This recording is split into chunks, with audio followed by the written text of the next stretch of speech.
Hello everyone and welcome back to another Commander's Guild deck tech with the Dungeon Learner's Guide. Today we have a deck titled A Storm on the Horizon where we are, hopefully, going to be storming off. But if you don't know what we're doing with this series, we are randomly selecting a card from scryfall.com, working with a budget of $100 or less and building a commander deck for Magic the Gathering around a theme of the chosen card. So this week, our random card was actually Ornithopter, a pretty classic card. 0 mana artifact, Thopter 0/2 with flying. So I looked at a couple of different ways of building this deck when we first started. We thought about going completely colorless, working on Thopter tribal, working on just artifacts. But in the end, I decided that we're going to do what Ornithopter likes to do, and that is use Jhoira, Weatherlight Captain, to attempt to storm off and win by casting a whole bunch of spells in one turn. So our commander is Jhoira, Weatherlight Captain, 2 blue-red for a legendary creature human artificer, 3/3. Whenever you cast a historic spell, draw a card. And historics are artifacts like Ornithopter, any legendaries, and sagas.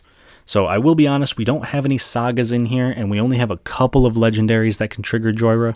Most of what we're going to be doing are artifacts.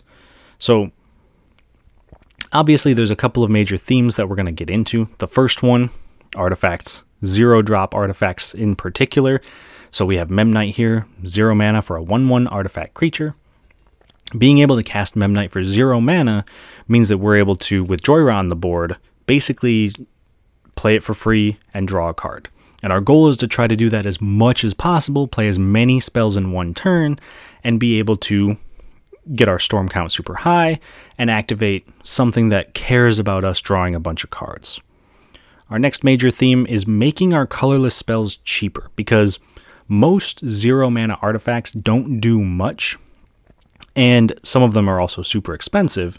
So to help cut down on that, we found a bunch of cards that make colorless spells cost 1 less. Herald of Kozilek being a good example. 3 mana for a 2/4 devoid, colorless spells cost 1 generic less to cast. So that means our 1 mana artifacts are now 0 mana artifacts, making it much easier to go off with Jhoira. And our final theme is returning artifacts to our hand. So cards like Hurkyl's Recall, which is 1 and a blue, for an instant, return all artifacts target player owns to his or her hand. We are able to play 10, 15 artifacts out, draw 10 or 15 cards, and then we cast Hurkyl's Recall, we put them all back into our hand, and we do it again. So we're able to draw basically 2 cards for each of our artifacts, and we have another couple of cards in here that do the same thing. So our goal is to basically draw our entire deck and play our entire deck. And to go along with some of those themes, we do have some key cards. The first one might be a little bit obvious. It's Aetherflux Reservoir. It's a 4 mana artifact. Whenever you cast a spell, you gain 1 life for each spell you've cast this turn, and we can pay 50 life and deal 50 damage to target creature or player. So if we're able to cast 20 cards in a turn, it's not that we've gained 20 life, it's that we gain 20 life for the last one, but also 19 for the one before it and 18 for the one before that. So we don't need that many cards to get to 50 life, and then we can just kind of start shooting down our opponents as we go. And if we're able to cast upwards of 25 to 30 cards in one turn, Aetherflux Reservoir can pretty much just knock out the whole table.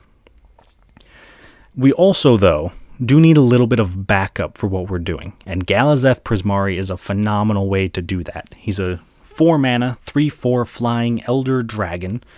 When it enters the battlefield, we make a treasure token, and artifacts we control have tap, add 1 mana of any color, but spend this mana only to cast instant or sorcery spells. So you might be looking at this and wondering why this is here. We're not big on instants and sorceries, we want artifacts, and that's true.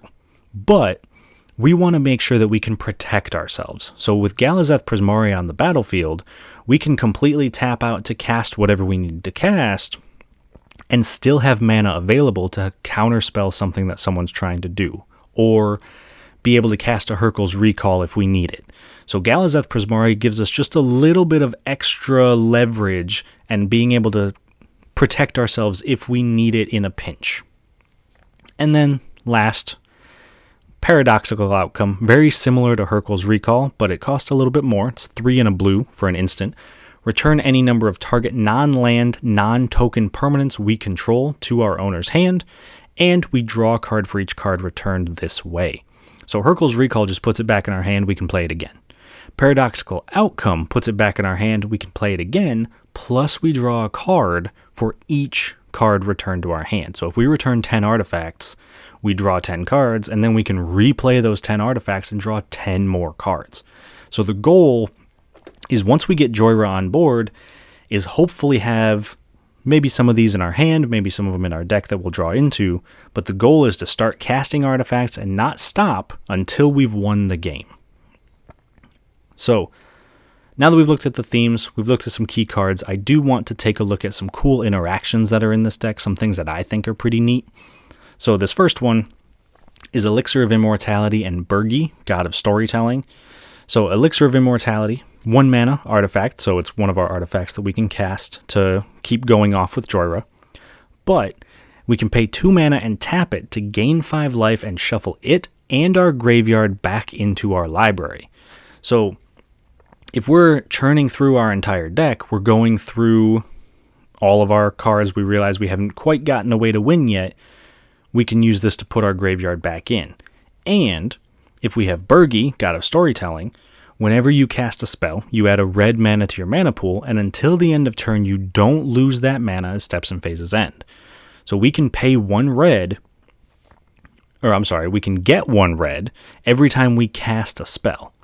So we play Elixir of Immortality, we cast some more spells, we get to the point where we're running out of steam, but we've built up a ton of red mana with Birgi, so we're able to use that mana, activate Elixir, shuffle everything back in, and keep going. So being able to make the mana off of Birgi is phenomenal. On the other side, though, we do have Harnfell Horn of Bounty, which is the backside of Birgi. Also very good with Elixir of Immortality because we can discard a card to exile the top 2 cards of our library and play them this turn. So if we discard a bunch of cards, we exile a bunch of cards from the top of our deck, we play as much as we can, all the spells that we've played will go into the graveyard, we activate Elixir, we shuffle them back in, and we keep going. So in theory, we could churn through our entire deck 2 to 3 times until we've hit what we need. And another cool interaction, because we got one more, is between Reckless Fireweaver and Saheeli Sublime Artificer. Reckless Fireweaver is another win condition in this deck. It's a 1 and a red. For a 1/3, whenever an artifact enters the battlefield under your control, Reckless Fireweaver deals 1 damage to each opponent, so that triggers on all of our little artifacts that are coming in. And we have Saheeli Sublime Artificer for 1 Hybrid Is It, for a 5 loyalty legendary planeswalker. Her ability, honestly not super relevant, her -2. Target artifact you control becomes a copy of another target artifact or creature you control until end of turn, except it's an artifact in addition to its other types. We might use it sometimes, but for the most part not going to be super helpful. What we really like, though, is her passive ability. Whenever you cast a non-creature spell, make a 1/1 colorless servo artifact creature token. So if we cast 5 0-mana artifacts, we make 5 servos, that's 10 artifacts that enter the battlefield. Reckless Fireweaver deals 10 damage to each of our opponents. We just have to do that a couple of times, and if we're able to cast something like Hurkyl's Recall, we're able to cast Paradoxical Outcome, put them all back in our hands, do it again. Reckless Fireweaver and Saheeli can end games really quickly if they're combined. Alright. So, now that we've taken a look mostly at the deck, we're going to take a look at the price. TCG mid, it is about $99.43, so super close to our budget limit. And I'm sure, again, to the surprise of no one, our most expensive card in here is Aetherflux Reservoir. It's super expensive, $13.72. It's one of those cards that I really tried to keep in the deck. Cutting it would have made my life a lot easier building this deck, but I wanted to keep it in here because it's so powerful at what it does. But it's definitely not necessary. You can use Reckless Fireweaver to win games just as easily. So if you are looking to bring this price down and you don't want to spring for the $13 card, that's perfectly fine. You can cut this out of here. It's not going to be too big of an issue. All right. So with the budget out of the way, with the themes out of the way, we got one more thing to do. And we are going to jump into a game with this deck. We're going to see how it plays. Hopefully, it's not going to go too poorly for us. I know Storm decks can get hated out. Jhoira is a commander that people go after pretty easily. But for this game, we have 3 opponents. We have Jason, who is playing a Quain Itinerant Meddler deck. He says that this is a group hug style of deck, so hopefully that'll help us get rolling. We have Bilal playing Mizzix of the Ismagnus, who is pretty much trying to do the same thing we are, trying to storm off. The difference is that we have artifacts and he has instant and sorceries. And then finally is Shawn and Aura Skyclave Hierophant, which is a cleric tribal deck. It's very much about recurring his clerics. He wants to kill his own creatures, bring them back, get a bunch of aristocrat triggers going on. So all of these decks seem to be pretty powerful. Hopefully we can stand up to them. I'd imagine that the ones with blue are the ones to really watch out for, but I'll talk to you guys after the game, and I hope you enjoy it. At the start of the game, Jason goes first, followed by me, Bilal, and Shawn. On Jason's first turn, he plays a Port Town tapped. I play a mountain. Bilal also plays a mountain. Shawn plays a Malakir Mire. Jason plays a Plains and casts his commander, Quain Itinerant Meddler. I play an Izzet Boilerworks, bouncing a mountain to hand, but not discarding since I mulliganed at the start of the game. Bilal plays an island. Shawn plays a Plains and casts Orzhov's Signet. Jason plays a Sajiri Refuge, gaining a life, and then casts Azorius Signet. I replay the mountain, cast Mindstone, and then cast Silver Mirror. Bilal plays a mountain, and casts Aria of Flame, giving each opponent 10 life. Shawn plays an Isolated Chapel, and then casts Mortify, destroying the Aria of Flame. Then, at the end of turn, Jason activates Quain, letting each player draw a card and gain a life. On Jason's turn, he plays an island, and casts Solemn Simulacrum, putting a land into play. On my turn, I play an island, cast Palladium Mirror, and then attack Bilal for 1.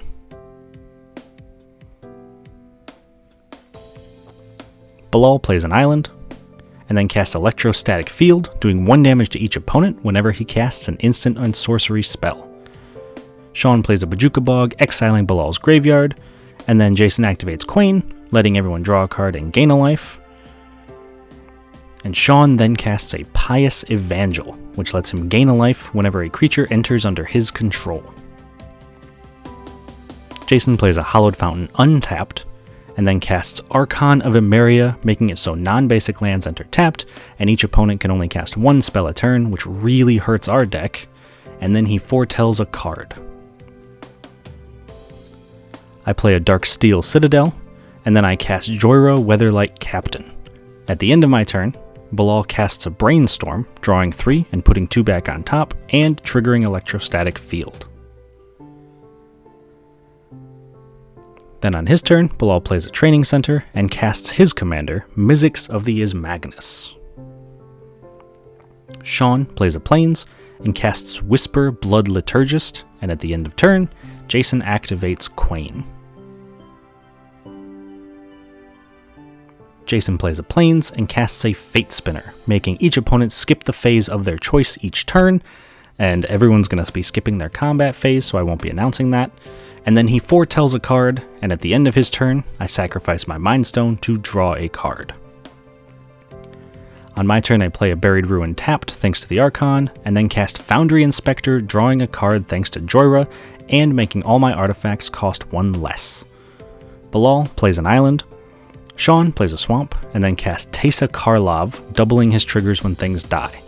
In response, Bilal kicks a Spell Contortion, countering Teysa unless Shawn pays 2, which he does, drawing Bilal a card and doing 1 to each of his opponents, and getting an experience counter with Mizzix.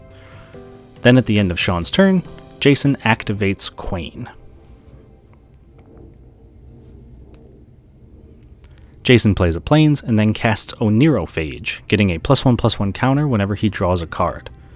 Then at the end of his turn, I cast Chaos Warp on the Archon of Emeria, shuffling it in, and unfortunately, putting a Deafening Silence into play, making it so that each player can't cast more than one non-creature spell a turn, which is arguably worse for me because it's harder to deal with enchantments in the colors that I'm playing.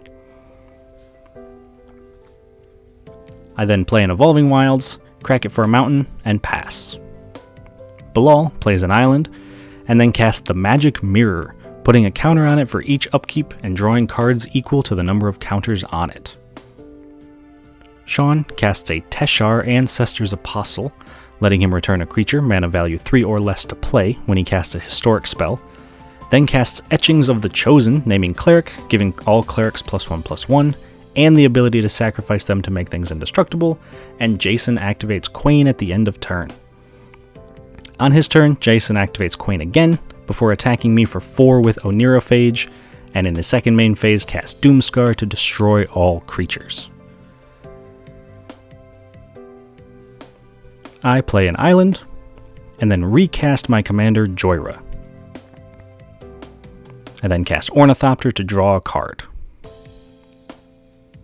In Bilal's upkeep, Magic Mirror gets 1 counter, drawing an extra card, and he plays a Frostboil Snarl tapped before recasting Mizzix and passing.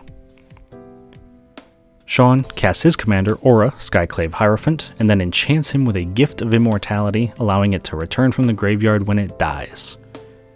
Jason recasts Quain and then casts Sky Diamond.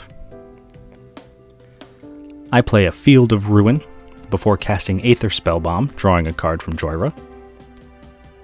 In Bilal's upkeep, Magic Mirror gets 2 counters, drawing 2 extra cards. He then plays an island, casts Mystic Speculation with buyback, scrying 3 and putting the spell back into his hand.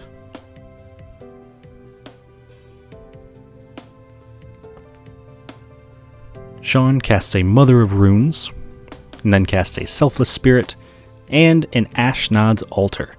In response to the altar, Bilal casts Spelljack to exile the altar and cast it himself later. Shawn then sacrifices Aura to the Etchings of the Chosen, attempting to return Pious Evangel to the battlefield, but in response to that, Jason casts a Containment Priest, allowing him to exile both the Pious Evangel and Aura. On Jason's turn, he casts a Victory Chimes, allowing him to give any player 1 mana on each of their turns, and then casts a Burnished Heart. At the end of his turn, I activate Field of Ruin to destroy Jason's Port Town, and allowing everyone to put a basic land into play. In response, Bilal casts Raal's Outburst targeting Jhoira, but I counter it with a Negate.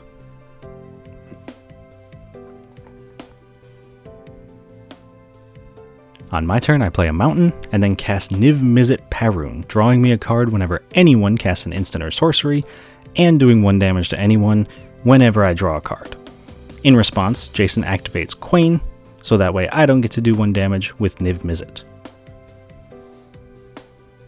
I then cast Bonesaw, drawing a card and doing 1 damage to Shawn.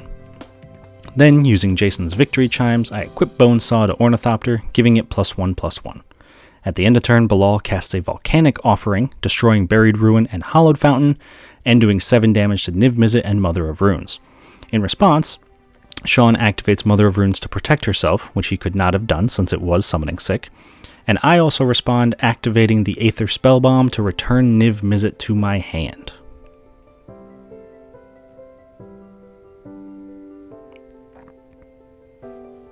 In Bilal's upkeep, Magic Mirror gets 3 counters, drawing 3 extra cards, and he then plays an island before casting Mercurial Chemister.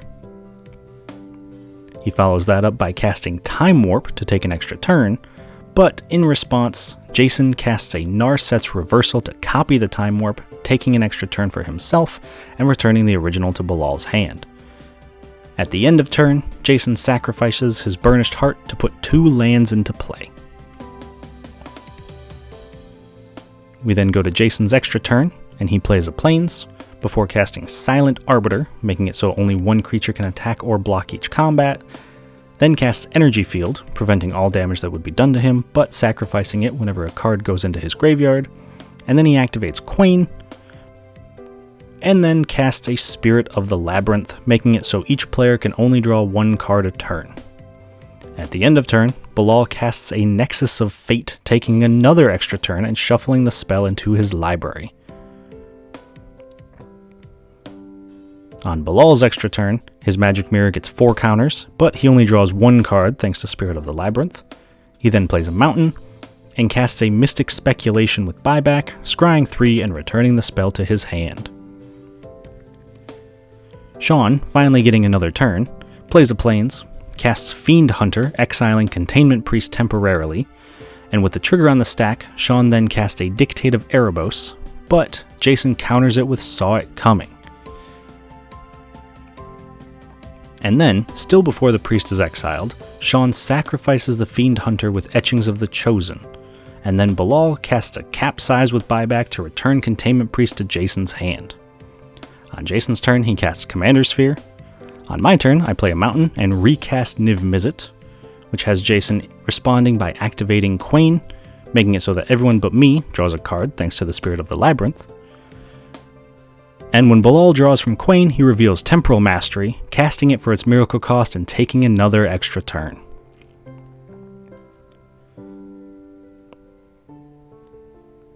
On Bilal's turn, he casts Capsize with buyback twice to return Deafening Silence and Spirit of the Labyrinth to Jason's hand in his upkeep.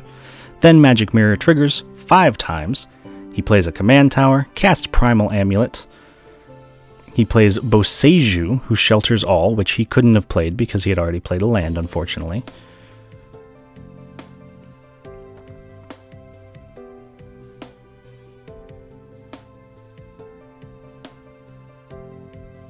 And then he casts Capsize with buyback again, this time bouncing Niv Mizzet. I attempt to counter the spell with Arcane Denial, but Bilal uses Scatter to the Winds to counter my counterspell, and in response to that, Jason sacrifices his Commander Sphere to draw a card, not finding an answer, so the stack resolves. Bilal then activates Mercurial Chemistry to draw 2 cards. On his next turn, Bilal gets 6 counters and draws 6 cards thanks to Magic Mirror, and at this point, he's able to take nearly infinite extra turns, meaning nobody else is really able to play the game, and we all decide to concede, winning Bilal the game.